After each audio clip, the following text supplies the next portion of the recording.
What's good? Hey y'all, I'm gonna hop right into the video. I ain't gonna waste no time. Subscribe, turn on post notifications. This is Jordan Peterson, the Psychology of Evil. I just want to hop right into it. Like, let's do it. You already know what to do. Love y'all. You come to my channel, we give it real. That's all we do. We give it real. All right, let's hop right into it. If you study the development of the fantasies of very, very dark people, you see that they brood and fantasize in isolation for years. And the fantasies get darker and darker and darker. So they're bitter and resentful to begin with. And then they start fantasizing about, well, what they would want. That can take a sexual end, or it can take a very violent end, or it can take both. And what they're really after is the ultimate in revenge. And on the sexual front, they find a kick in extending the, what would you call it, unacceptability of the fantasy one stage at a time. He going deep already. He going deep already. Let me cut this over this way a little bit. Just a little bit. He going deep already. Okay.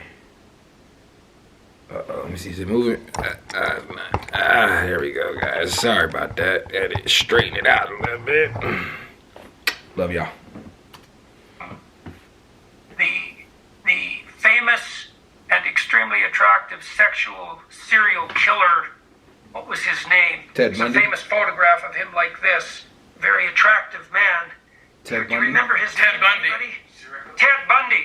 Ted Bundy detailed out exactly how his fantasies progressed as he became more and more involved with pornography. And what happens in some sense is that these people who are nursing these terrible fantasies want to stay on the edge of novelty. And so their fantasies get darker and darker and darker as they progress down that road. And so after 1,000 such micro progressions, they end up in exactly the sort of pit that you're describing. And some of that is pure sexual kick because of the novelty.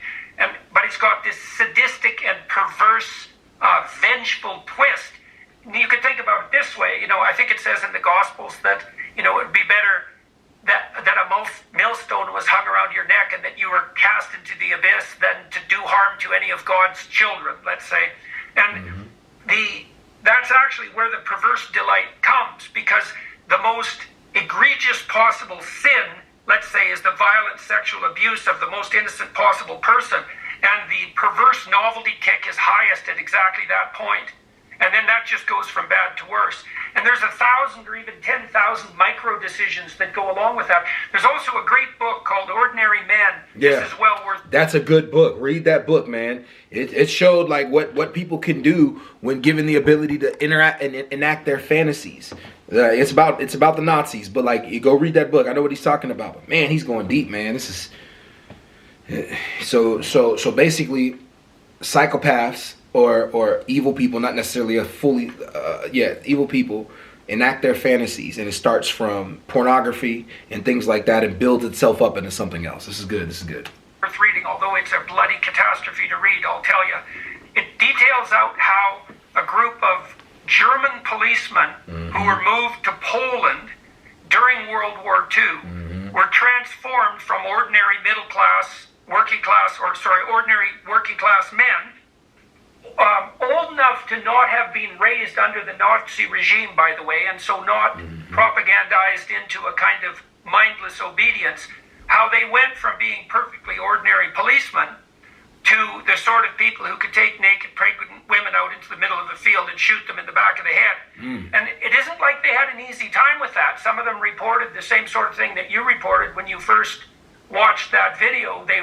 What they were being called upon to do stage by stage made them physically ill. And they had a commander who actually had told them that they could leave the service if they didn't want to continue with their duties. But they felt duty bound not to leave their comrades having to mop up the terrible situation. But it does a lovely job of detailing out how your movement from normality to absolute perversity is a consequence of 10,000 micro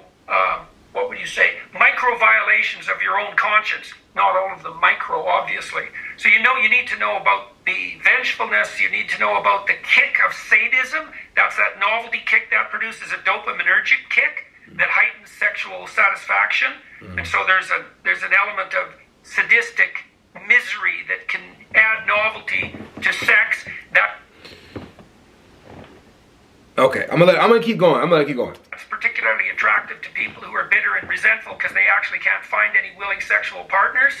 And so they're angry at the world and shake their fist at God because of it. And so, anyways, that's a bit of the developmental course of such a lovely descent into hell. And the interesting thing about it is that people brood, eh? Like, you don't get to the point where you're watching. Hold up, y'all. My fault. Hello? Hello? Hey.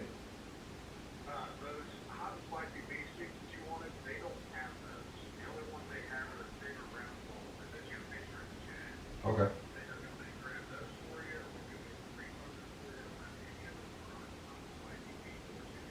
Yeah, okay, just you can grab the other ones then. I appreciate that.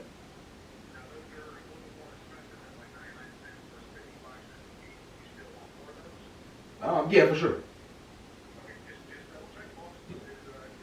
All right. Thank you, man. I appreciate it.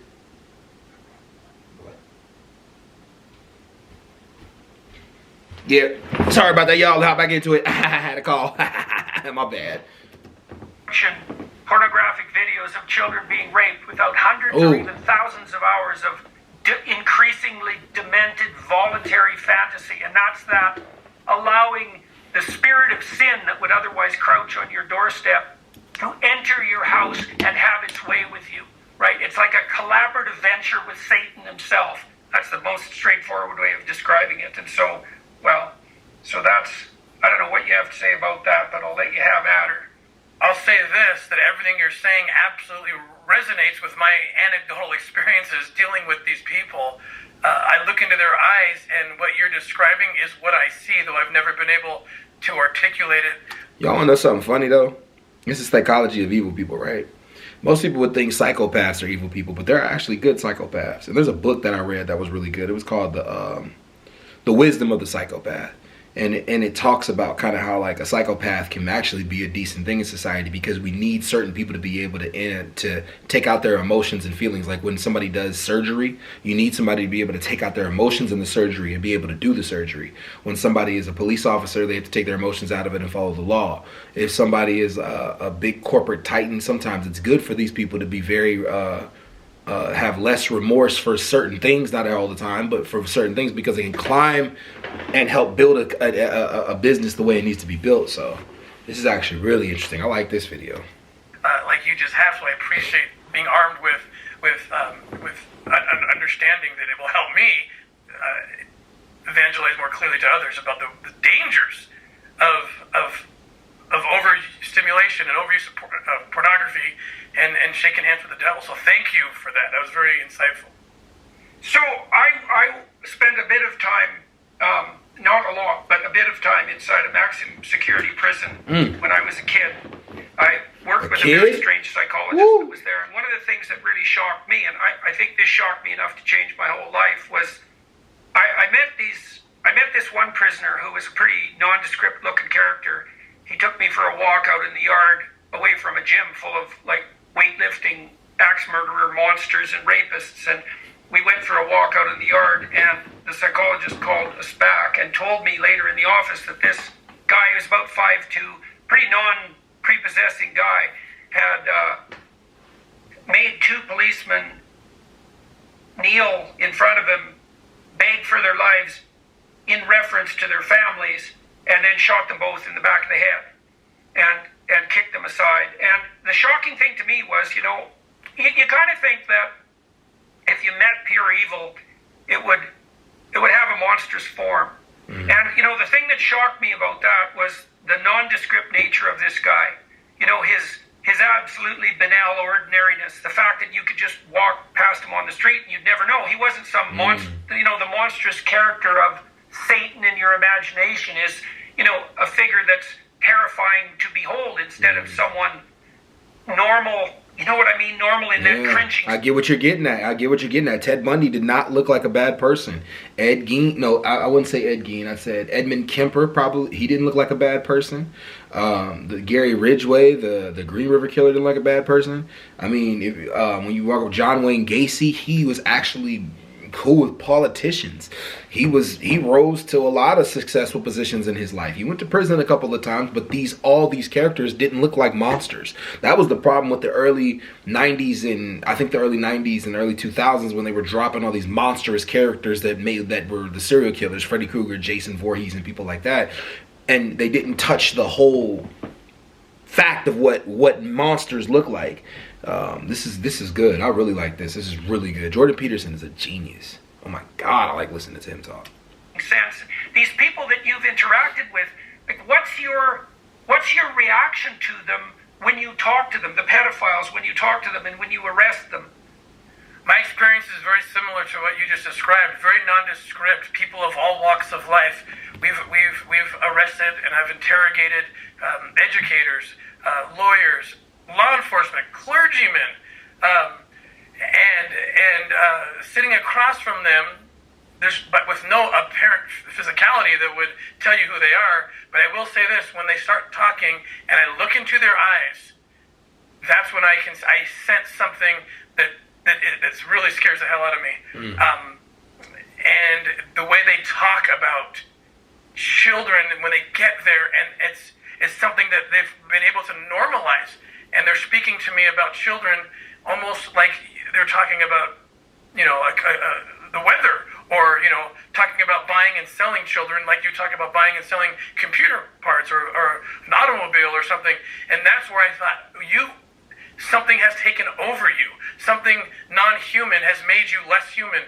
And I've never been able to figure it out. Only that it creeps me out, and I usually end up getting them to confess because they have brought themselves to a place where they think they're okay. They think that it's somehow normal.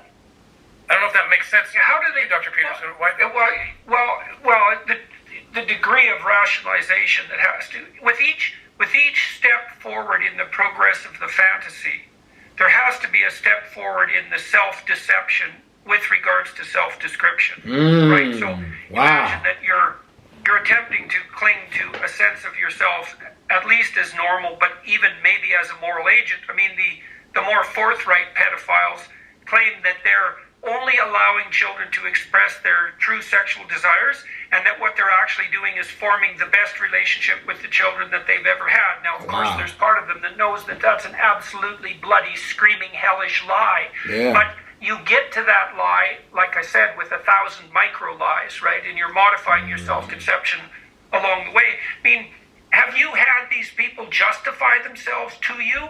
And if so, by what means do they attempt to do that? So one person that comes to mind, absolutely, the answer is yes. And one person that comes to mind is the person depicted in the film Oshensky. This person had written articles, self-published, of course. He had a book that he actually sold on Amazon, and his understanding or his justification was that the puritanical society of this country has crushed the true and beautiful and righteous sexual experience, which the most natural would be between a man and a child, a prepubescent child. A prepubescent child is the most beautiful form of humanity, and why take that away from a child? Children would be well conditioned to confront the challenges of life if only they could experience orgasmic pleasure even in their prepubescence. This is how they talk. Right. Well, you saw echoes of that. There was attempts made in the 1970s by French intellectuals, surprise, to have the age of consent reduced radically. And that was always the rationale. It was an extension of the patriarchal oppression theory in some sense, right? That all sexual expression is essentially pure and good in its most fundamental form, and it's all warped by social pressure, and if we were just allowed to express ourselves in every manner that we saw fit, then everyone would be free and we wouldn't suffer anymore from the constraints of tyrannical society, right? And it's just convenient for the bloody pedophiles that happens to justify them doing whatever the hell they want to children who are obviously too young to consent. Woo! That was deep. That was definitely deep, but yes, he said a lot of truth in that, and I think overall, just be careful, because these people are really extremely hard to spot. You can't tell who's who. What was the dude's name? The dude's name that was touching the cheerleaders, not cheerleaders, but it was the gymnastics. I forgot his name, but him, Jerry Sandusky, you know, man, I mean, you could say R. Kelly, you know, just, I don't know, it's just disturbing, man. But anyways, yeah, that's the reaction. Sorry, I stopped on the phone. I had to answer that, y'all. That was real stuff going on. And y'all will get more into my life the more the reactions come out. But this ain't about me. It's about Jordan Peterson. Genius, man. Love the video. I might do more on this if y'all like it. Y'all tell me what y'all want. I'm out.